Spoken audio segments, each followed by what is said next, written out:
I'm Colin Brazier. I've reported from more than 70 countries around the world, covered wars from Afghanistan to Iraq, from Lebanon to the Balkans. I'm trying to bring that experience, that feel for events, to the studio. And something else. I'm ready to give an opinion. Today's stories with a spark. Brazier from 8 p.m. weekdays on GB News. Join us for the Political Correction. We're here every Sunday to correct politics and put you, the people, back in charge. We talk about all areas of the United Kingdom, including Northern Ireland. Our debate goes way beyond the Westminster Village. It's about the real country. It's about your opinion. So please, we want you to tell us what you think. This is the Political Correction. Every Sunday morning from 10 a.m. here on GB News.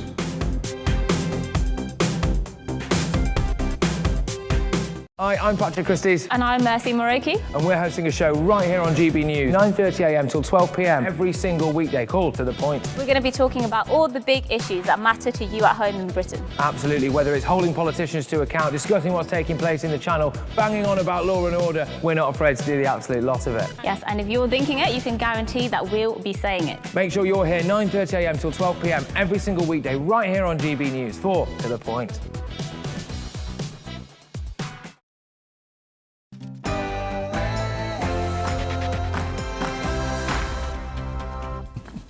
Good afternoon. It's time to debate the big issues of the day with me, Gloria DePiero, Liam Halligan, and a whole host of experts.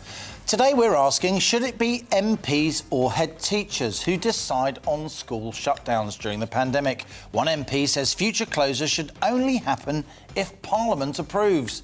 But first, it's the GB News headlines with Rosie Wright.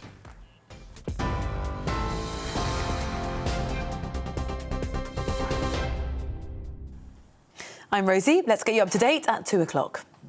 The Chancellor has told delegates at the COP26 climate summit that he plans to rewire the UK's financial system towards net zero. Rishi Sunak has given financial companies 2 years to come up with their measures for achieving it. Those plans will then be checked against standards set out by green industry leaders. Mr Sunak says the role financial firms play will be vital to tackling climate change. 6 years ago, Paris set the ambition. Today in Glasgow, we're providing the investment we need to deliver that ambition. Everyone, everywhere, having fresher water to drink, cleaner air to breathe, better insulated homes in which to live. That's the vision we're asking you to commit to.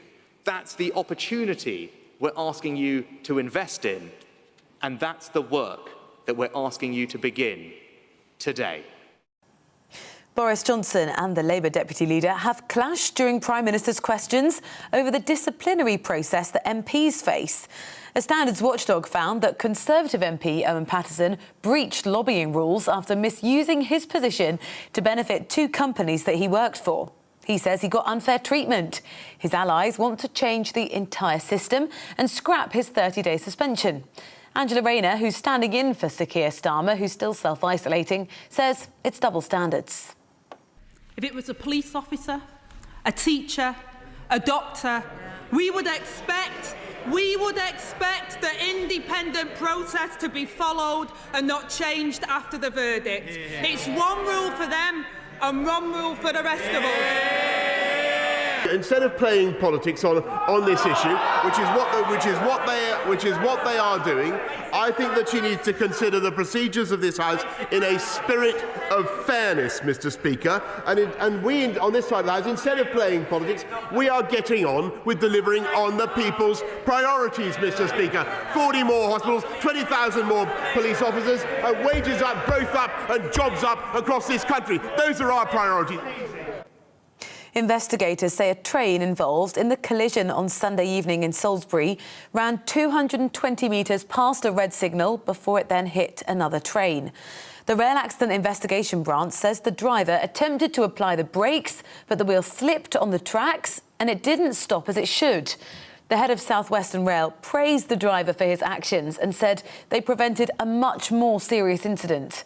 Two trains collided outside a tunnel near the city station on Sunday. 4-year-old Cleo Smith has been found alive and well. She disappeared from a campsite in Western Australia more than 3 weeks ago. The Australian police have released footage of the moment that they found her. Officers discovered her in a locked house in the coastal town of Carnarvon during that raid this morning. She'd vanished from her family's tent whilst on holiday. A man from the area is in custody. Research shows women diagnosed with breast cancer at a young age have a greater chance of it spreading to other parts of their body. A global study on the disease found that those under the age of 35 appear to be more at risk than those aged 50 or over. Around 1,000 women in the UK die each month from secondary breast cancer. Spain has cancelled all flights to and from the island of La Palma because of heavy ashfall from an erupting volcano. Authorities on the Canary Island are telling people who live near it to stay indoors and have also halted school classes. The volcano has been spewing lava, ash and gases for more than 6 weeks. More than 7,000 people have been evacuated from their homes. You are right up to date here on GB News. I'll bring you the latest headlines at 2:30. Right now, Gloria and Liam.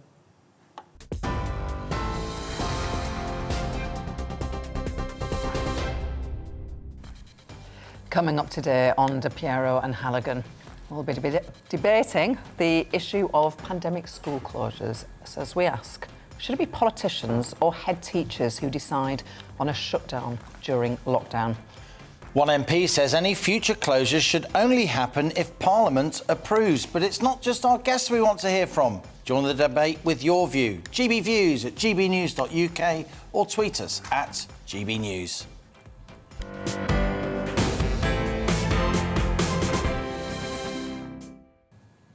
Now, are you a parent who saw your child's school shut down during the last lockdown?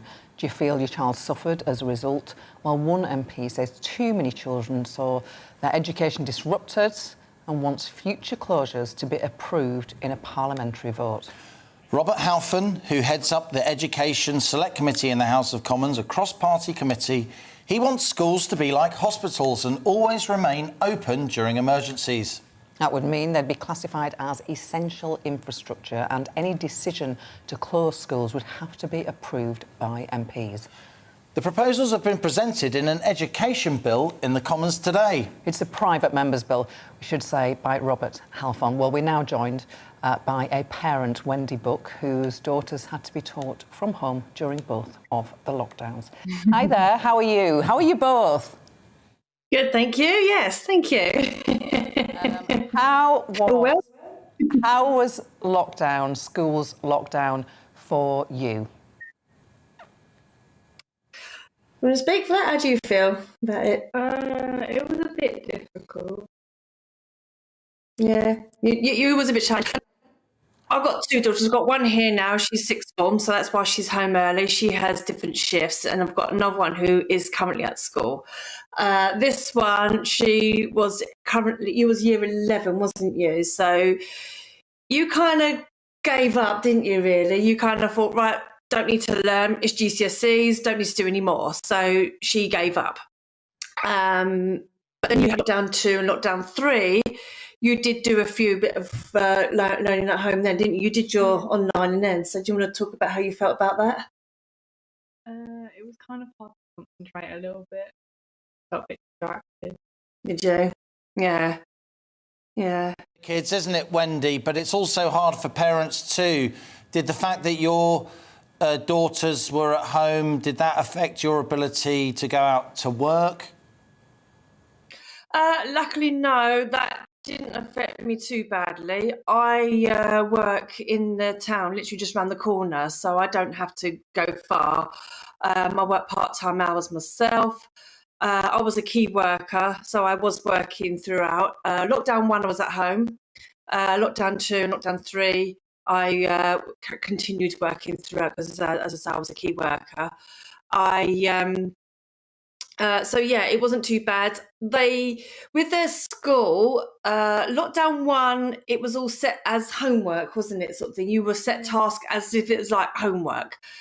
Lockdown 2 and lockdown 3 was when the virtual learning came in place, and they were expected to log on.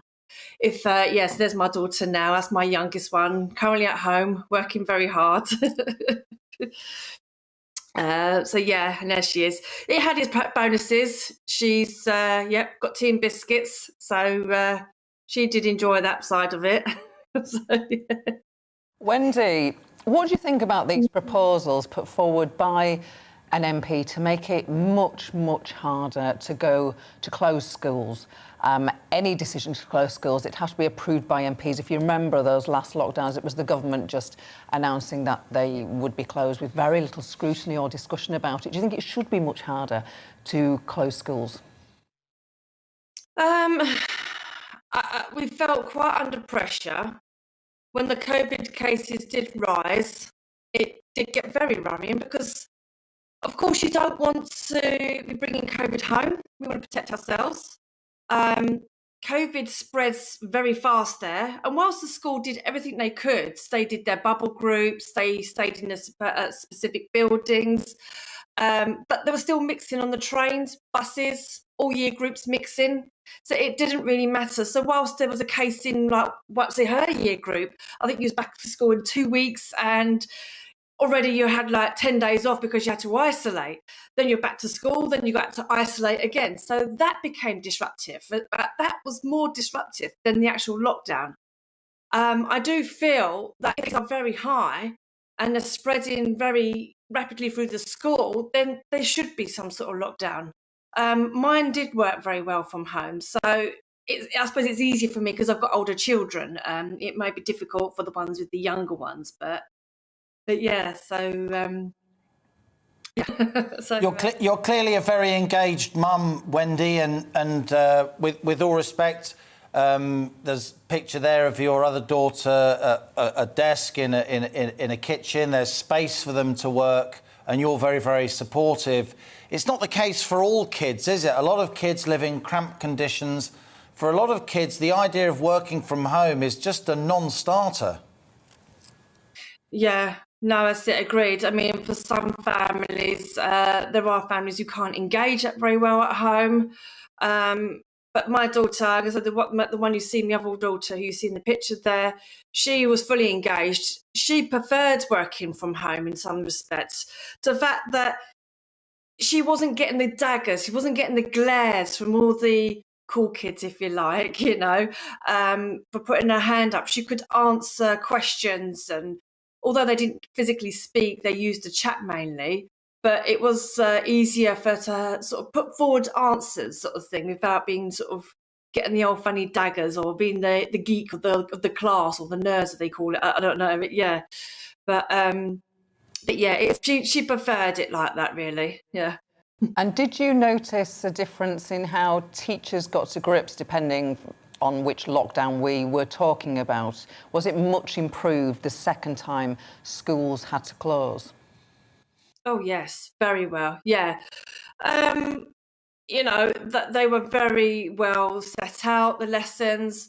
They were fully engaging. I don't know, my youngest made a comment that teachers seem to be more friendlier. I don't know why, but they become more friendly. Maybe it's because they're stressed themselves, they've got enough to carry on, and we're all trying to sort of fit in this new sort of life that we had to sort of live in for a little while.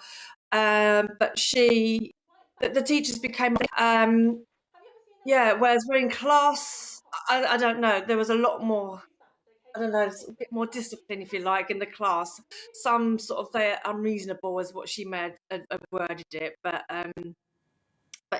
yeah, it's very difficult, sort of thing. But yeah, for some families, I can imagine it's very challenging. So you're about to say something, sorry. Closing schools during this pandemic has been very controversial, of course, Wendy. The UK's gone for school closures a lot more than many other European countries. Very interesting to hear that one of your daughters actually liked working from home and she felt she was able to express herself more and not have other people in class make fun of her for being interested in her schoolwork. Other kids, of course, they found it very difficult. Lots of school children have been kind of lost from school. We've seen reports on that. Yeah. We should think about the teachers as well. Some teaching unions, they've advocated lockdown in order to promote the safety of teachers. Would you be understanding then if teaching unions challenged this legislation that Robert Halfon is trying to introduce? Would they be acting reasonably, do you think, teachers, if they insisted that they have a right to have lockdown for their own safety. Yeah, I think I support that.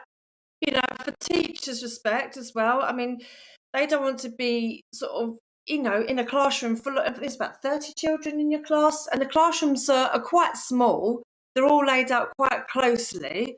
They don't want to be sort of in a classroom full of children. And also some of, they don't want to take it home to their families as well, or it's worrying. Then they're trying to earn money. They're trying to earn a living as well. And also they want to see the best for these children. There's a lot to take in there, I think, really, for them. There's a lot of thoughts going in their minds. I think I do feel for the teachers very much, and I would support anything that'd come up. Yeah.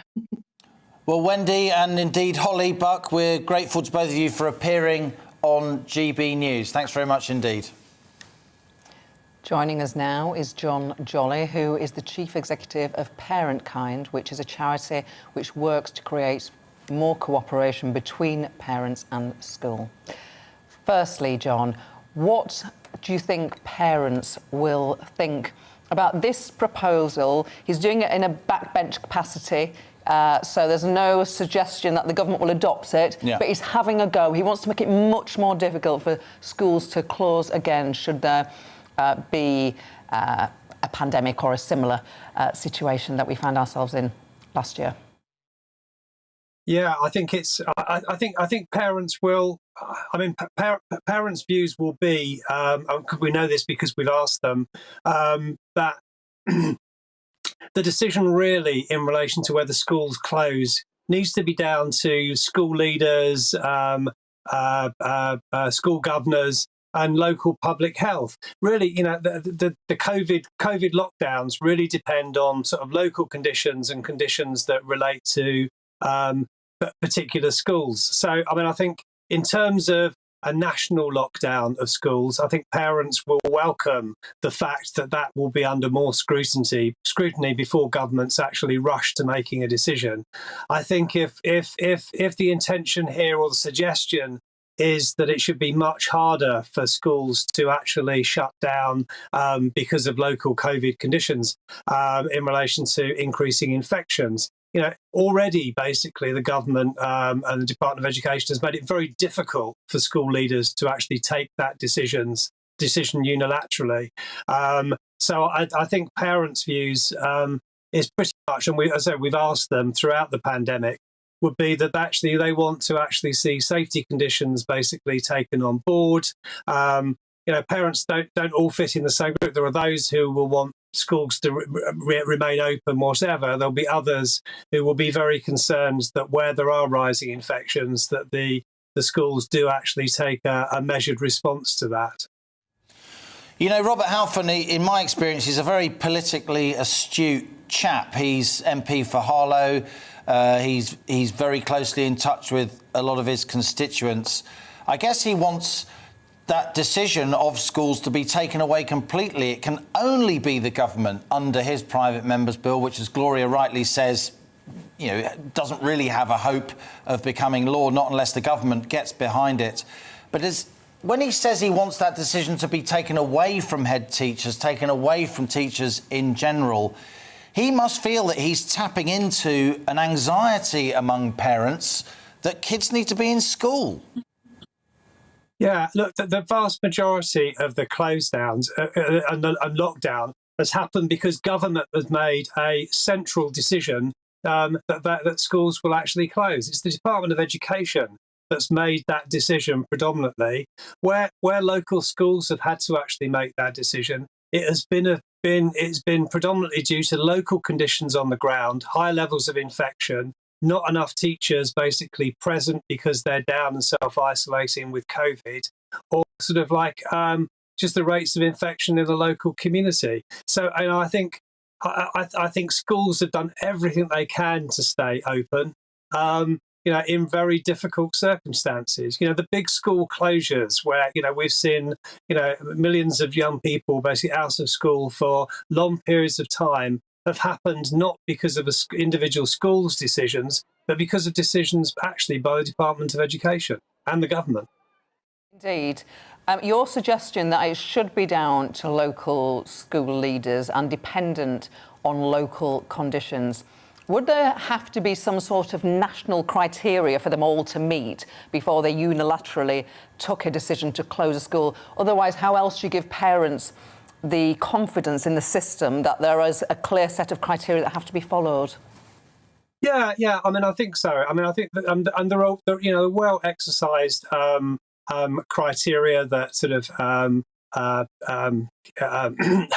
health authorities, the public health have in relation to this, and schools have very clear guidance around actually what to do in certain circumstances that come directly from Department of Education. So, in terms of applying those conditions, which schools I know are, and working very closely with both the Department of Education and public health authorities,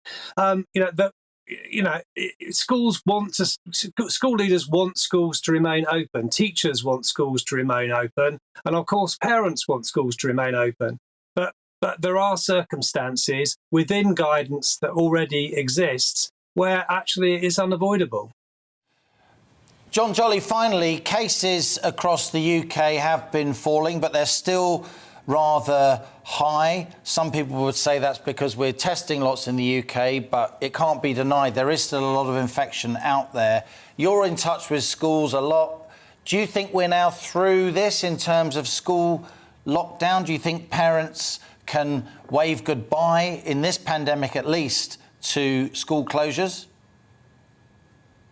I think what the pandemic has taught me is you can never predict the ways which it's going to go. I mean, I think school closures are actually not on the table at the moment. I think you will see some schools having, as you've already seen, to bring back face masks and actually other restrictions in some areas. Indeed, actually, the sort of Palace of Westminster has had to do the same this week. So.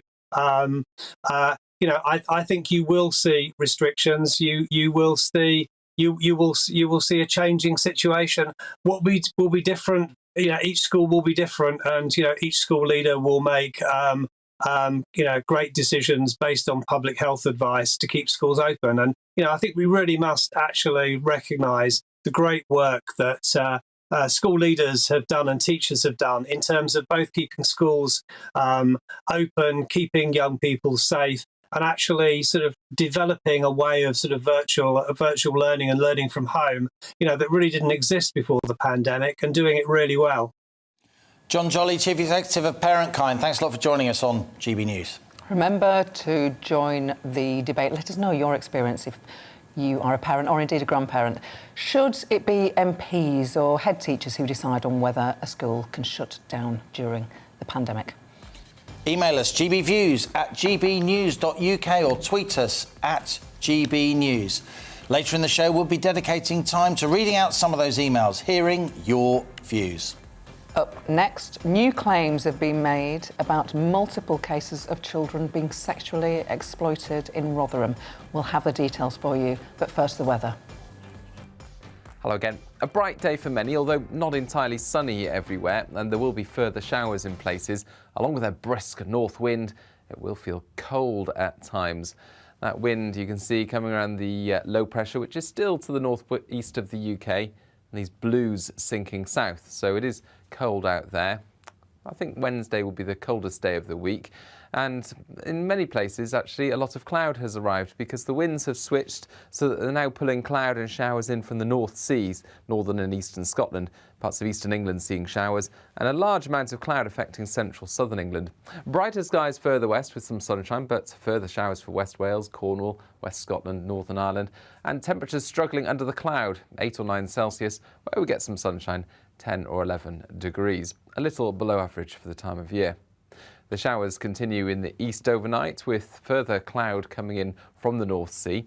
That'll help keep temperatures up, so largely frost-free in the east of England, northern Scotland, as well as Northern Ireland.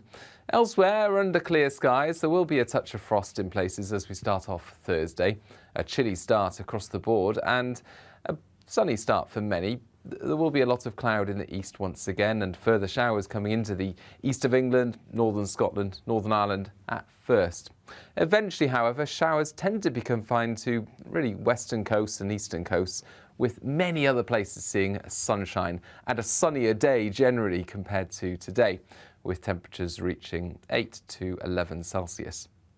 Overnight Thursday, we'll see clear skies, and that will lead to another frosty one, particularly in the south, where temperatures could dip to -3 Celsius. Cloud and rain arrives into the north and northwest of Scotland, and there'll be some wet and windy weather this weekend across northern parts of the UK, particularly northern and western Scotland. Further south, it'll be drier and a little milder. Join me, Alex Phillips, for the afternoon agenda on GB News, Monday to Thursday from 4 p.m. till 6 p.m. We don't lecture to you or try to tell you what to think. We do a deep delve into a topic with views from across the range of debate, therefore leaving you, the viewer, to make up your own mind. Join me, Alex Phillips, for the afternoon agenda on GB News, 4 till 6, Monday to Thursday.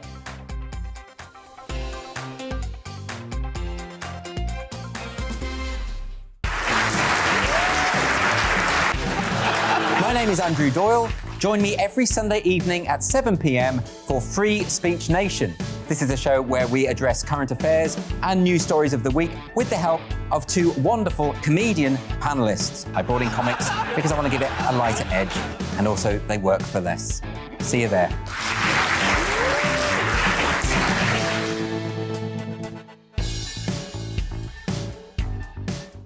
I'm Colin Brazier. I've reported from more than 70 countries around the world, covered wars from Afghanistan to Iraq, from Lebanon to the Balkans. I'm trying to bring that experience, that feel for events, to the studio. And something else, I'm ready to give an opinion. Today's stories with a spark. Brazier from 8 p.m. weekdays on GB News. Join us for the political correction. We're here every Sunday to correct politics and put you, the people, back in charge. We talk about all areas of the United Kingdom, including Northern Ireland.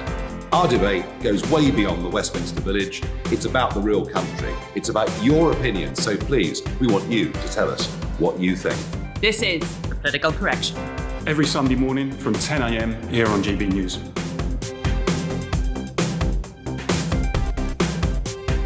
Hi, I'm Patrick Christie's. And I'm Mercy Moroki. And we're hosting a show right here on GB News, 9:30 a.m. till 12 p.m. every single weekday. Call to the point. We're going to be talking about all the big issues that matter to you at home in Britain. Absolutely, whether it's holding politicians to account, discussing what's taking place in the Channel, banging on about law and order, we're not afraid to do the absolute lot of it. Yes, and if you're thinking it, you can guarantee that we'll be saying it. Make sure you're here 9:30 a.m. till 12 p.m. every single weekday right here on GB News. 4 to the point.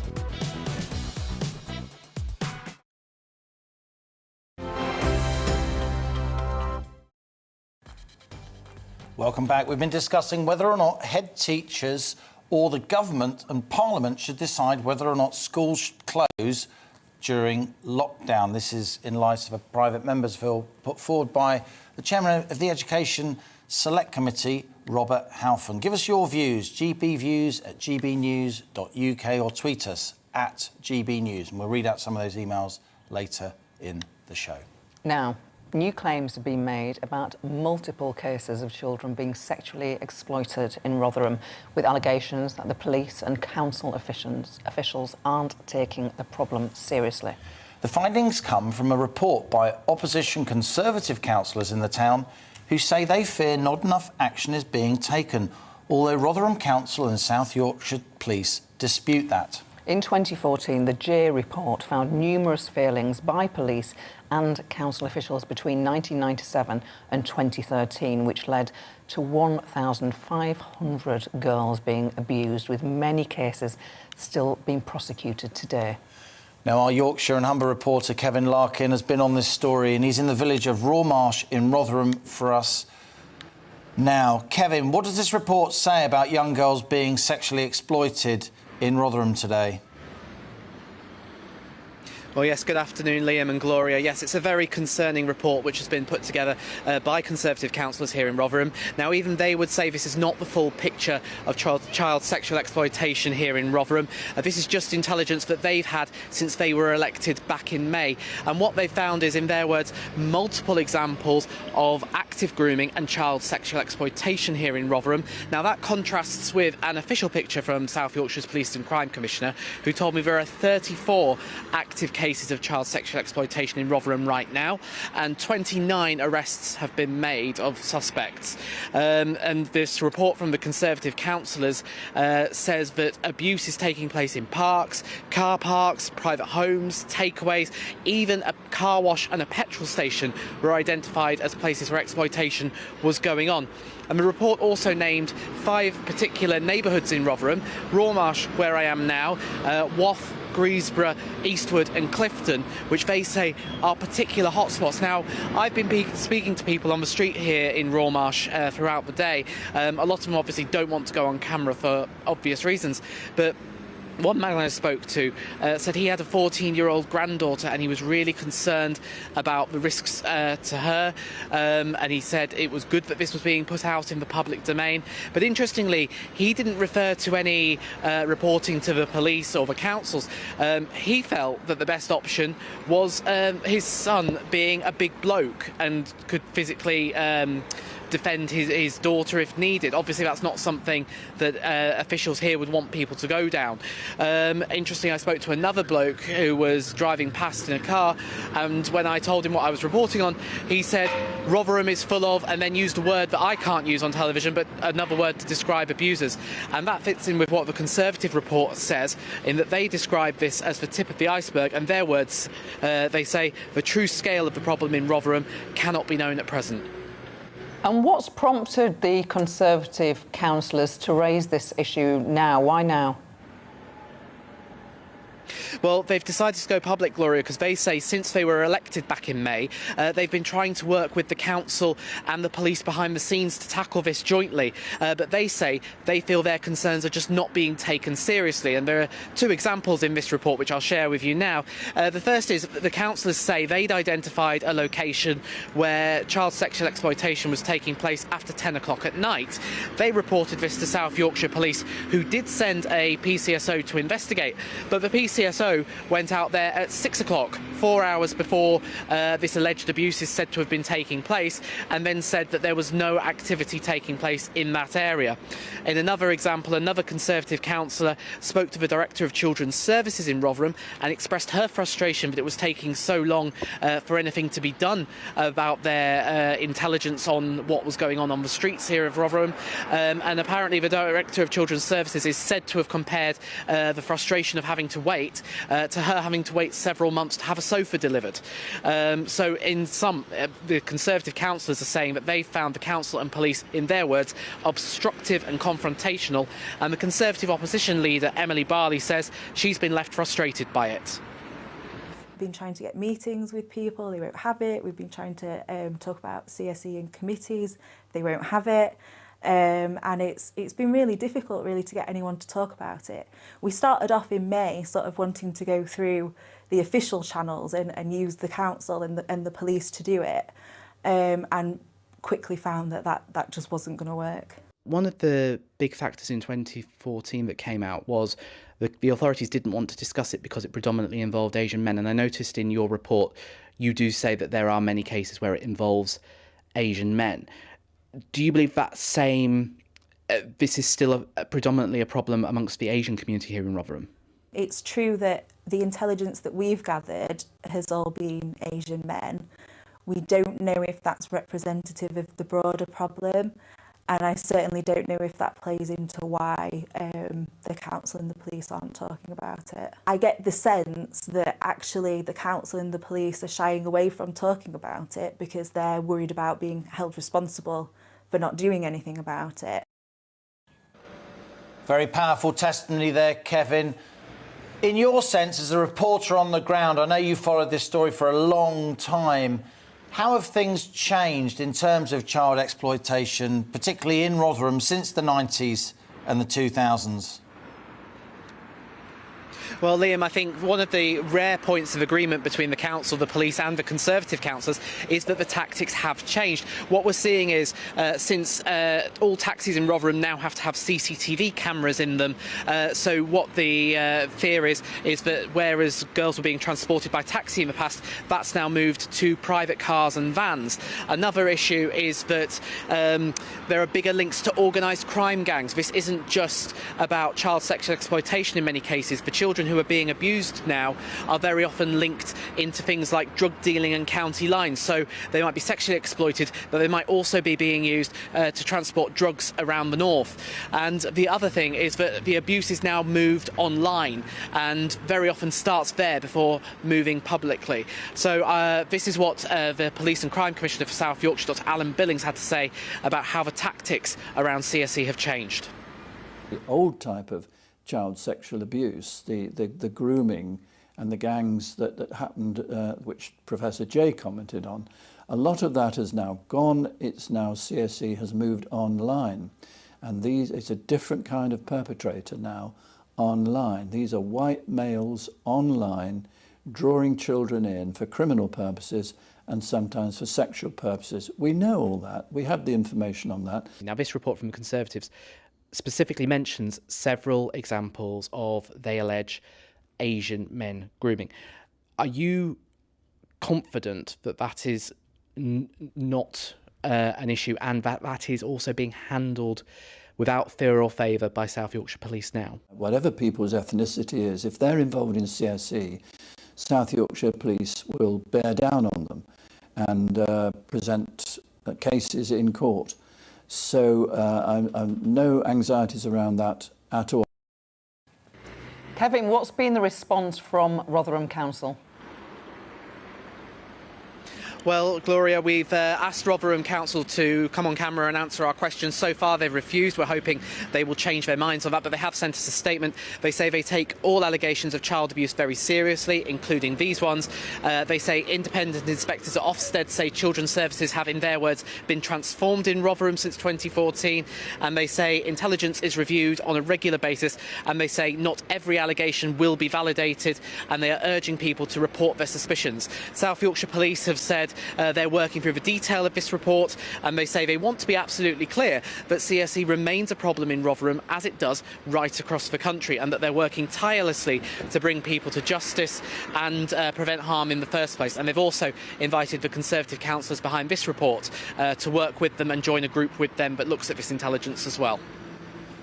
Very thorough reporting there, Kevin. Kevin Larkin in Rotherham for GB News. Right after the break, it's all about your opinion. Join the debate next on DePiero and Halligan. But first, it's the news headlines with Rosie.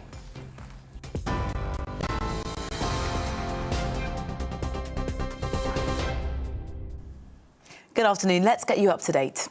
The Chancellor has told delegates at the COP26 Climate Summit that he plans to rewire the UK's financial system towards net zero.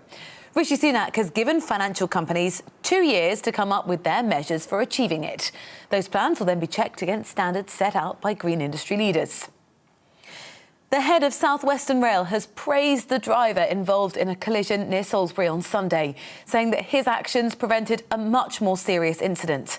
Managing Director Claire Mann said the driver, who remains in hospital, reacted correctly under the circumstances.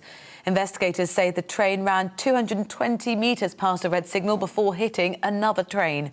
The Rail Accident Investigation Branch says the driver attempted to apply the brakes, but the wheel slipped on the tracks and it didn't stop as it should. 4-year-old Cleo Smith has been found alive and well. She disappeared from a campsite in Western Australia more than 3 weeks ago. Australian police released this footage of the moment they found her. Officers discovered her in a locked house in a coastal town of Carnarvon during a raid early this morning. She'd vanished from her family's tent whilst on holiday. A man from the area is in custody. You are up to date here on GB News. I'll have a full update for you at 3 o'clock.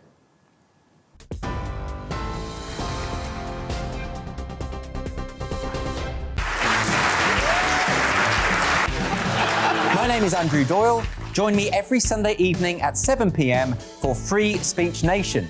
This is a show where we address current affairs and news stories of the week with the help of two wonderful comedian panellists. I brought in comics because I want to give it a lighter edge, and also they work for less. See you there.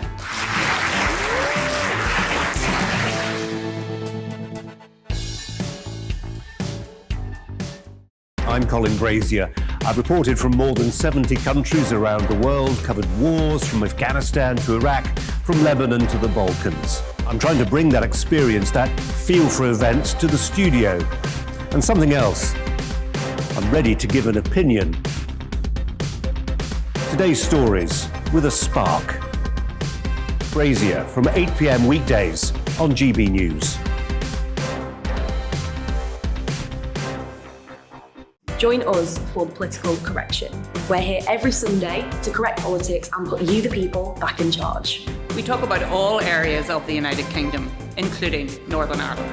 Our debate goes way beyond the Westminster Village. It's about the real country. It's about your opinion. So please, we want you to tell us what you think. This is the political correction. Every Sunday morning from 10 a.m. here on GB News.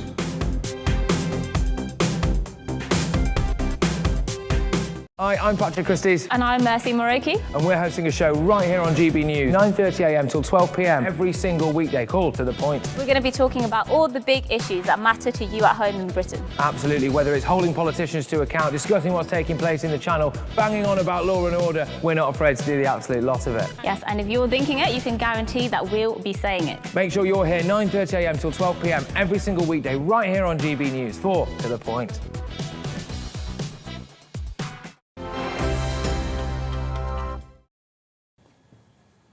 Welcome back. Our talking point today is on school shutdowns during a pandemic. Robert Halfon MP, who's the chair of the Education Select Committee, says schools should be treated like hospitals as essential infrastructure.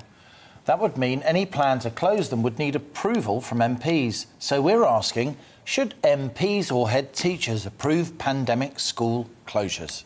And we're joined now by Robert Halfon, who is the Conservative MP for Harlow. Good to see you, Robert. You've just presented it's known as a 10-minute rule bill. It's a private MP's attempt to change the law. The Education Secretary, Nadeem Zahawi, has obviously said keeping schools open is his priority, but he hasn't backed your bill, has he? Well, I was really pleased that Nadeem Zahawi attended today, sat on the front bench alongside the schools minister whilst I was presenting the bill. I've literally just come downstairs from having just done it in the House of Commons. But we need to put this into context. The last 18 months was a national disaster for our children. You had the four horsemen of the education apocalypse galloping towards young people in terms of mental health, educational attainment, safeguarding hazards and lifetime chances. And what I wanted to do with the bill, by the way, supported by the current Children's Commissioner and the former Children's Commissioner, two former Children's Ministers, the respected parents group, Us For Them, who've helped me on the bill. What the bill says, doesn't just say that MPs should have a vote in Parliament and it should be decoupled from general lockdown measures. It also says that the Children's Commissioner has a veto. The Children's Commissioner should decide whether or not schools in the main should stay open. And if she says yes, they should close, then Parliament votes for it.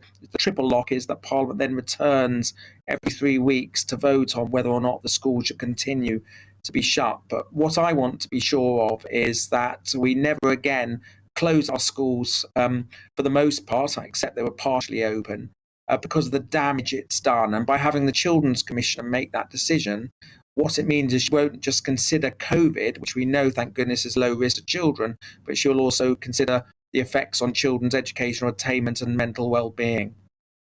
Robert, you're a very principled MP. I think it's fair to say you've also got a really acute nose, in my experience, for public opinion. But I'd say public opinion on this is split. Yes, there are some parents who are really angry about school closures. There are other parents, indeed, we talked to one just earlier in the show here on DePiero and Halligan, who accepts that if head teachers and teachers feel a school should close for their own safety and children's and families' safety, then it should. Well, when I first campaigned against school closures, it was when the government closed them in the first lockdown. And you're right that many parents at the time supported the closures, and I had a lot of criticism. But that changed over the year because parents could see the damage that school closures were doing. You're back. Sorry, we thought we'd lost you, but you're back. Please continue. Yeah. So I had a mother who approached me in my constituency of Harlow, who said that her daughter, because she'd been stuck at home, had been perfectly healthy, had developed a compulsive disorder of constantly washing her hands until they bled. The damage to children, as I described a moment ago, has been enormous. And I think for the most part, parents understand the need for children to be in school, especially as they know that children are at very low risk, thank goodness, from not just catching COVID, but from being ill from it.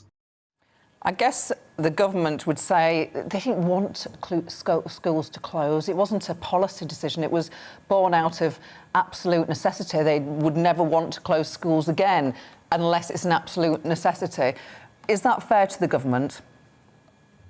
Well, I understand why the government made the decisions, but other countries around Europe didn't close the schools in the way we did. We have amongst the most lost learning of many other countries in Europe. Children lost 58% of their learning on average in classrooms, whereas if you take a country like Belgium, they lost 4% of their learning. And France kept the schools open for the most part. So if other countries can do it, we can do it. I've always said I was not a lockdown skeptic, but I was a school down skeptic, and we should have been able to vote on school closures with the authority of the Children's Commissioner. Some teaching unions, Robert, have been very determined that head teachers should have the right to close a school if they feel their safety is jeopardised. Have you talked to any of the teaching unions before presenting this bill today?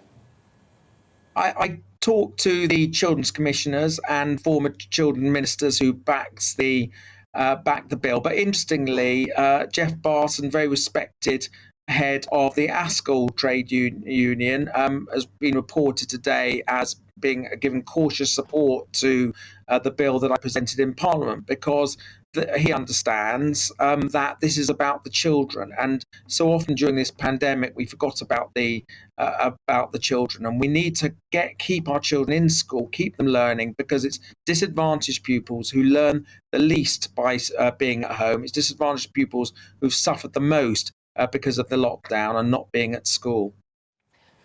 Robert Halfon, you're making a very compelling case. Why wouldn't the government, of which you're a Tory MP on the government benches, of course, why wouldn't they just make it law then? Well, I presented the bill today. The Secretary of State turned up. I mean, that's very unusual for a Secretary of State to turn up and sit on the front bench and listen to the bill alongside the Schools Minister. I asked him about it in committee. They said they're going to go away and look at it properly. I hope very much they will support the bill. I'll keep at it, because I will campaign day and night, as I have done for many months. If we go into some kind of mini lockdown, which I hope very much we don't, or there's a fourth wave, that whatever happens to the rest of society, that at least we keep our schools open for our children. Robert, I must ask you, the detail of the bill says there's a triple decision process. Firstly, the Children's Commissioner consultation, then a parliamentary vote, which we've focused on, then also a decision by the Secretary of State. Isn't there a danger that that will take a long time, and by definition, a school lockdown, if it's going to work, would need to be implemented quickly? I don't think so. I think the Children's Commissioner could make a decision pretty quickly with the evidence, and the advantage of having the Children's Commissioner, she doesn't just assess the risks of COVID or the disease itself, but also the other big risks to children, as in terms of their mental health, their well-being, their educational attainment, and the other things that the Children's Commissioner considers.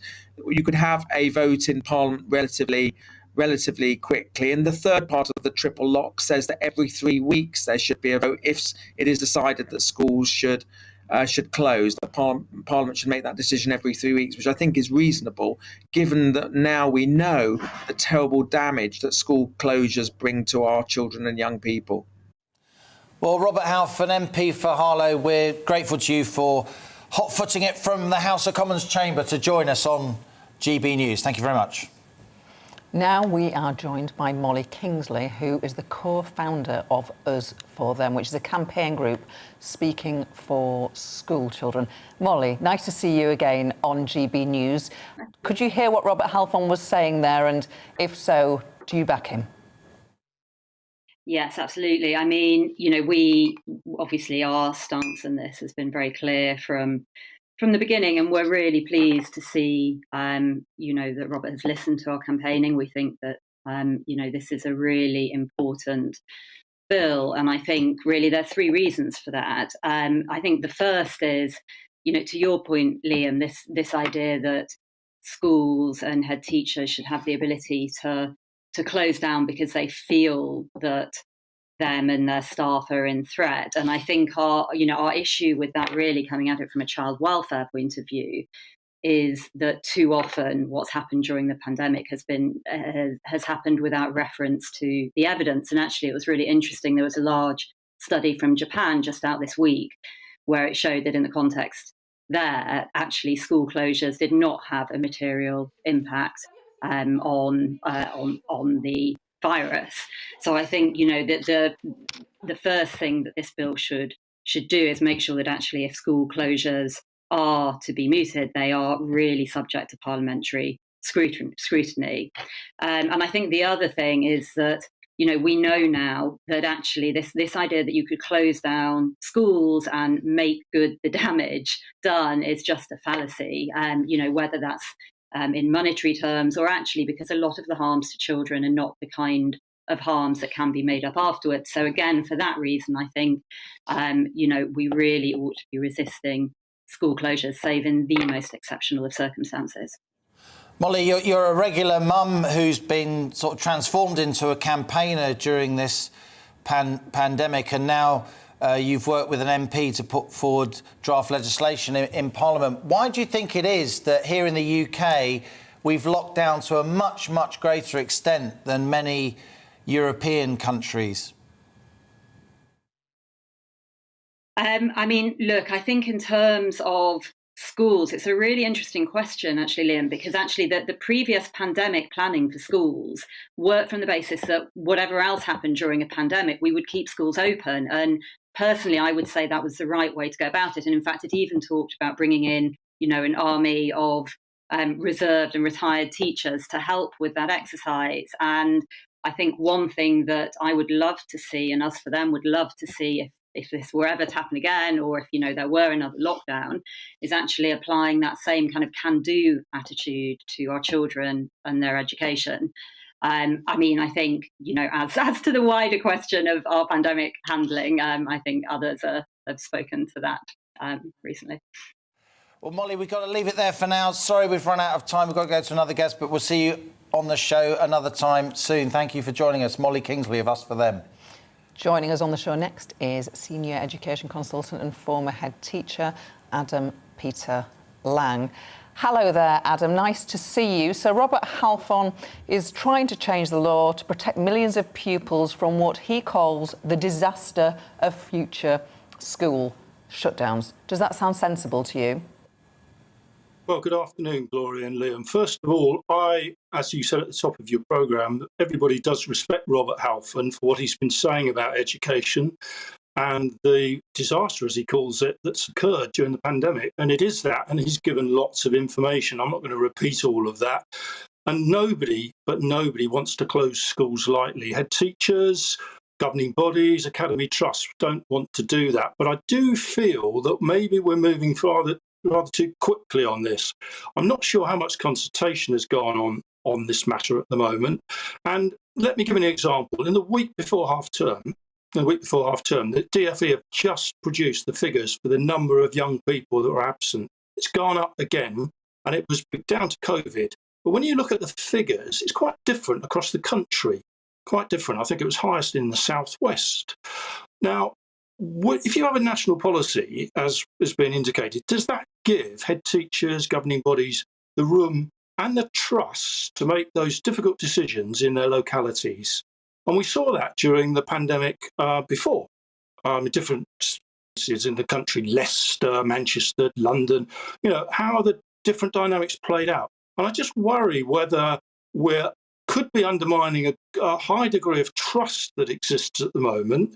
Because, as I said, no head teacher or no teacher wants to close schools lightly. And actually, Robert has said the heroes of the pandemic are the young people, but also the teachers and support staff who have carried on working throughout. Because most schools weren't closed during the pandemic. They were open, even if it only was for essential workers. So I think we've got to play this rather carefully. And we've been told, I think only this morning, haven't we, by Robert Van Tam, that we face some difficult months ahead.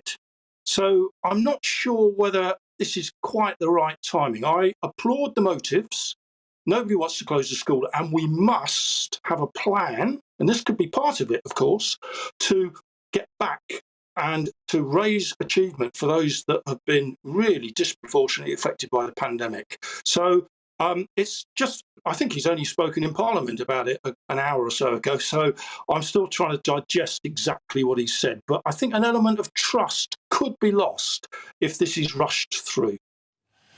Adam Peter Lang, why is it then that the UK has locked down schools to a much greater extent, the same question I put to Molly Kingsley of Us for Them, than other countries like Belgium with comparable rates of infection? Some parents, at least, some would say that we've had some teachers who have been too quick to go for lockdown.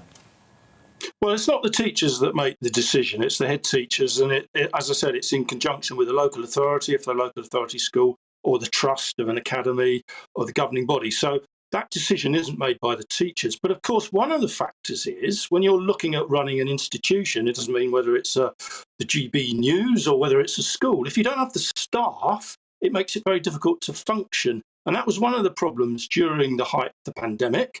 And actually, it was one of the problems just before half term. A lot of staff were being off school and schools couldn't get supply staff in to cover for them. So that raises issues which perhaps the wider public don't appreciate so much. In terms of Belgium, I don't know we're going to leave it there. Belgium, but I've looked former head teacher, we're going to leave it there because we want to get some emails in. Sorry about that. We just want to get some of our viewers' emails in. Helen says, not many schools entirely shut down, even in the lockdowns. In my school, we had up to a third of pupils in to allow key worker children and those vulnerable pupils to attend. Most schools don't want to close.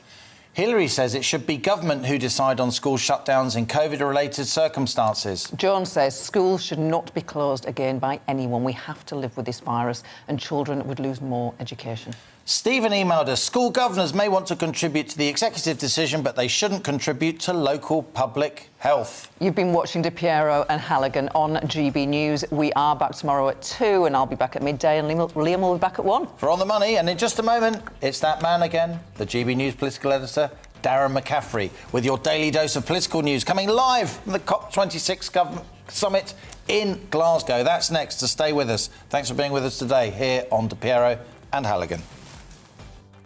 Hello again. A bright day for many, although not entirely sunny everywhere, and there will be further showers in places. Along with a brisk north wind, it will feel cold at times.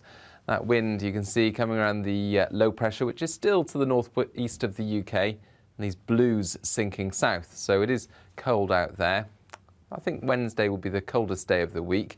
And in many places, actually, a lot of cloud has arrived because the winds have switched so that they're now pulling cloud and showers in from the North Seas, northern and eastern Scotland, parts of eastern England seeing showers, and a large amount of cloud affecting central southern England.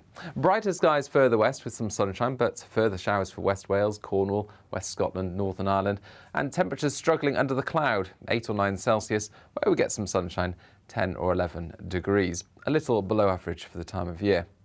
The showers continue in the east overnight, with further cloud coming in from the North Sea. That'll help keep temperatures up, so largely frost-free in the east of England, northern Scotland, as well as Northern Ireland.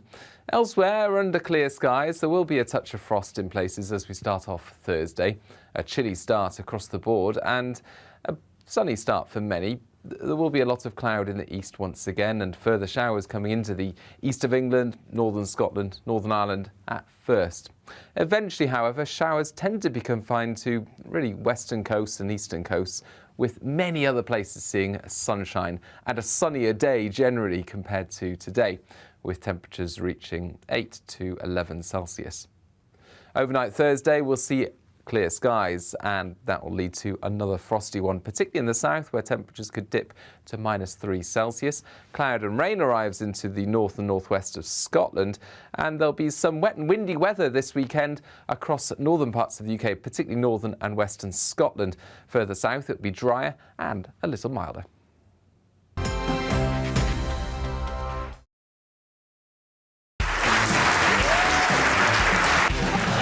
My name is Andrew Doyle. Join me every Sunday evening at 7 p.m. for Free Speech Nation. This is a show where we address current affairs and news stories of the week with the help of two wonderful comedian panellists. I brought in comics because I want to give it a lighter edge, and also they work for less. See you there.